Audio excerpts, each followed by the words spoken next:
The act of innovating is not the exclusive domain of brilliant leaders at the top of an organization's hierarchy.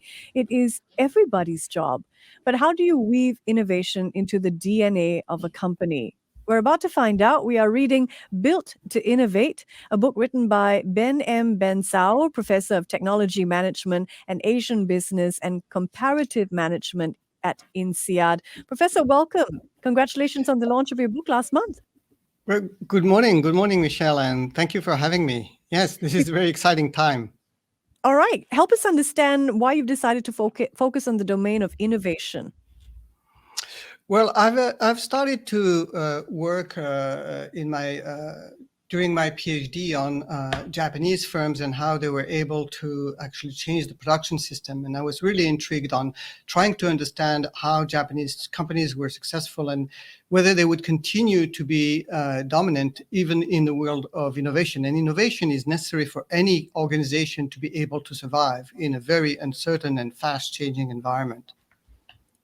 So the book talks about how they're twin engines, execution and innovation, and how very often people think innovation is the domain of, the brilliant leaders and employees are meant to execute. How does your book challenge that?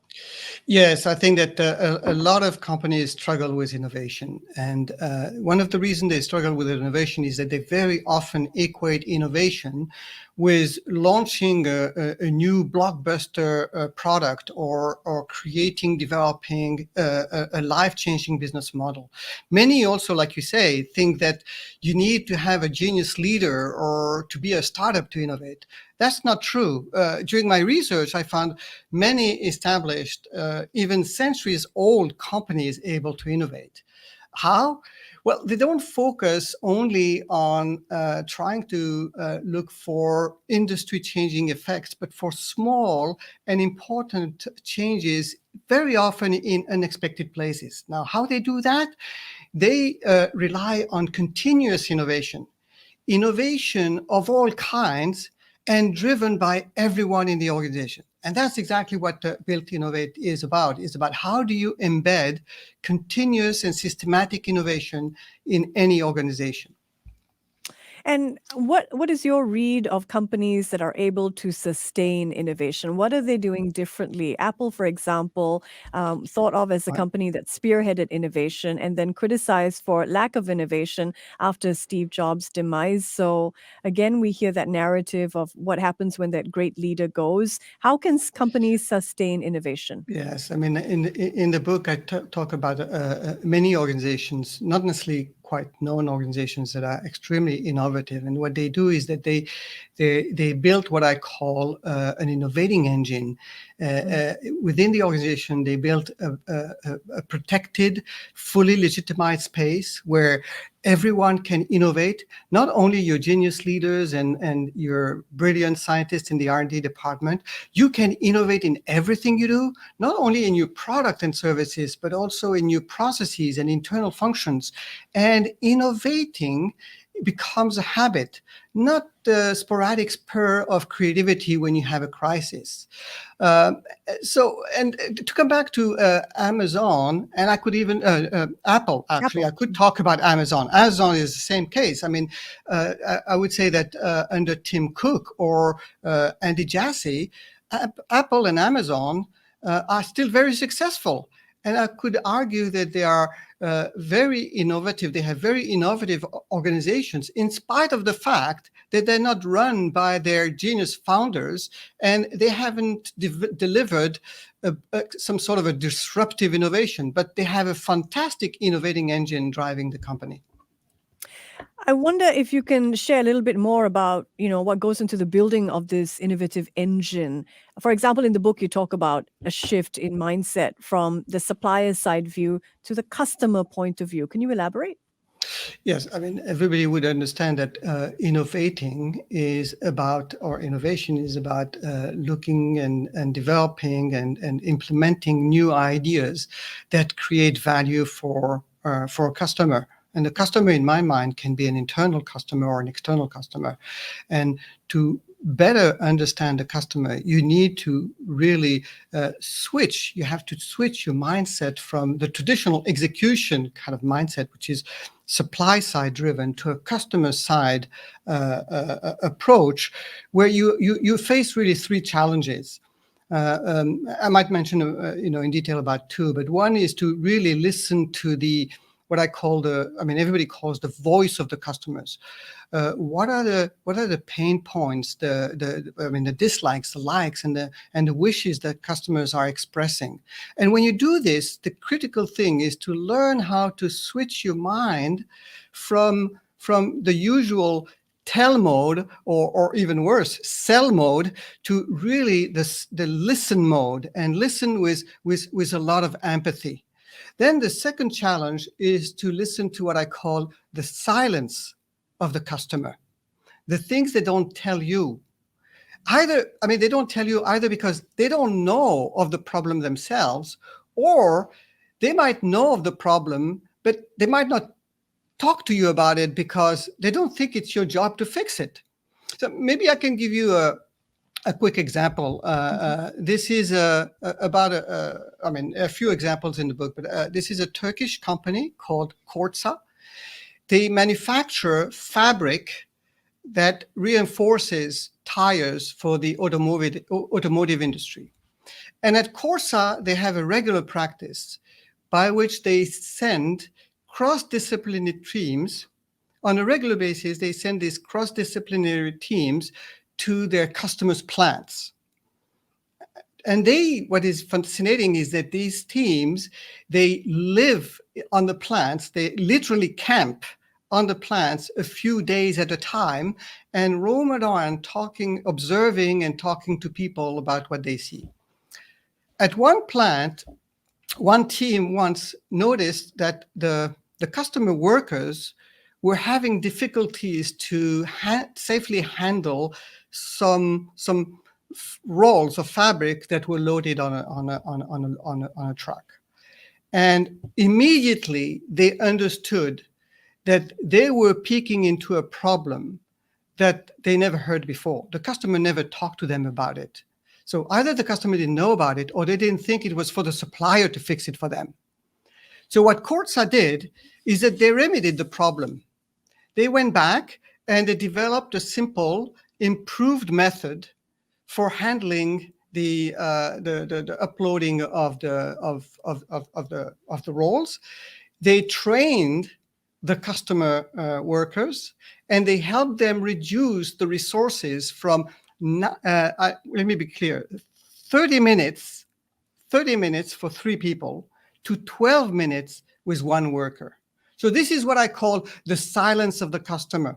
The customer has a problem, they're kind of struggling with it, but they would never think about telling you about it. And I would just quickly say a third challenge is to learn from what we call non-customers. And who would be the non-customers? So non-customers are anybody within the ecosystem that might have a relationship to your product. So it's, everybody focuses on the end user or the customer, but you can create innovation for, like we said, for a supplier. You can focus on the regulator. You can focus on the influencer. You have many people within the. Again, I could give you an example if we have time. Sure. Of how we broaden the canvas of listening. Yes, this is a company called Ecosem in Europe. Again, this is a very traditional business. They are in the cement business. Okay. And what happened is that they developed a new technology based on, it's called GGBS, ground granulated blunt furnace slag. And this technology is a substitute for cement with a much lower carbon footprint. And it happens to also be a byproduct of the steel industry. So by any kind of standard, this is a much better product for the environment with very strong performance, equal to Portland cement, the traditional one. The problem is that when each time the Ecosem goes to the customers, the competitors are convincing the customers that this is not the technology they should adopt. So instead of fighting, to win over the customers, what Donald O'Ryan, the CEO, he spent 4 years working with the regulators to introduce, to bring in people in the body of regulators, people who would know about this technology. And it took him 4 years to have the regulators in France actually accept and certify this new technology. And then the customers came. So you see, the innovation was not trying to convince the customers of the product, because the product is excellent, but was to work on the regulators. This is what I would call non-customers. All right. How can a company build innovation into the very DNA fabric of its being? We're going to find out more with Professor Bensaou, Professor of Technology Management and Asian Business and Comparative Management at INSEAD. He's also author of the book that we're reading today, Built to Innovate. I'm Michelle Martin. Stay with us here on Money FM 89.3. I'm reading Built to Innovate, and the book's author, Professor Bensaou, Professor of Technology Management and Asian Business and Comparative Management at INSEAD, joins me live right now. Professor, when we talk about Thank you, Michelle. expecting everybody to innovate, in this day and age, how important is it that everybody has access to the data that is the lifeblood of companies in order to sort of, read beyond their limited job scope? How important is access to data for everyone to innovate? Yes, I think the data is very important, and as you kind of already note, saying yourself is that it's important that everybody gets involved in innovating, and the key information to get is the information about the customer, and you can see that anybody in the company has a customer, whether this is the external customer or the internal customer. And there are many ways that they can have access to innovation. To have access to the information. It just takes a few, I would say maybe 30 minutes to spend time with an internal and external customer to just switch your mind from an execution mode to, as I was calling it, a listening mode, and you get a lot of information. Of course, it's important that people get access to the digital information that is available. So in essence, what I'm trying to say is that, in innovative organizations, people operate under two modes. In fact, the companies are driven by two engines. One is an execution engine, and the other is the innovating engine. And it is important that every employee gets involved, in both engines. Of course, most people are involved in the execution engine and most part of their time, but it is very important, and I repeat, that everyone is regularly involved in the innovating engine, spend some time, even if it's just representing one's department or unit in a cross-disciplinary innovating team, or like I said, spending 30 minutes twice a month to listen to the customer with empathy, and you will get the data. You will get the data. So these are very important mechanisms that everybody needs to be involved in. I wonder if you can share some real-world examples of companies that have successfully built innovation in terms of what you're talking about into their company's DNA. Well, again, the book has many examples of companies that have done that. But maybe I can speak to about the case of Bayer, the global pharmacology and life science company based in Germany.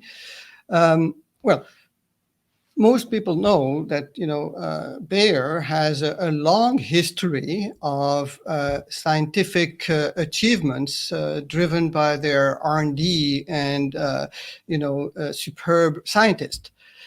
But yet in 2014, Bayer decided to create an innovating engine to enlist and leverage the innovating capabilities of the 100,000 employees working in the company.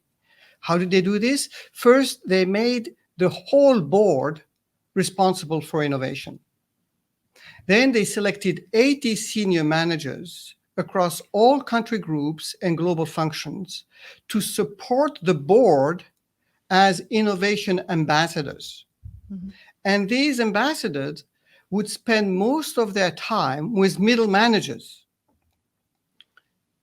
explaining, advocating, sponsoring innovation. And then they did something really interesting. They created a fantastic support system for middle managers. Between 2016 and 2020, they trained and certified 1,000 innovation coaches that were activated locally across the company. And then finally, Bayer created WeSolve. It's a digital platform where anyone in the company can post information about the problem they're struggling with, and invite ideas and input from anyone across the whole organization. So they actually, I had a chance to visit the platform. I mean, at any given time, they have about 800 challenges posted on the platform. And then between up to now, they have 40,000 people who have enrolled in WeSolve. Now, the most interesting, actually, if you allow me, the most interesting statistics I've seen is that out of the best ideas that are proposed for the challenges that are posted on platform, two-thirds of the best ideas actually come from a department which is different from the one where the person working posted the challenge. Very interesting. Very interesting, because that shows you how they have been able to create a systematic way to enlarge, and leverage the capabilities of everyone across the organization. So this is a very good example of a systematic innovating engine, if you will. Professor, the ideas in this book remind me of, you're joining us from Japan, and in Japan Right. there is a philosophy Absolutely. of Yes. kaizen, of continuous Absolutely. improvement, right?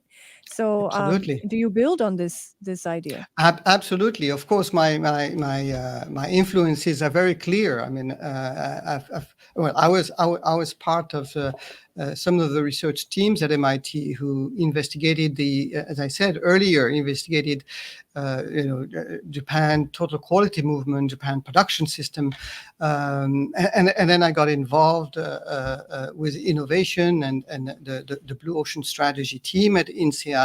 And yes, I certainly accept that this is an extension of, let's call it, the total quality management movement to the total innovation management, where the idea is really to leverage the capability of everyone in the organization, but in a very systematic manner.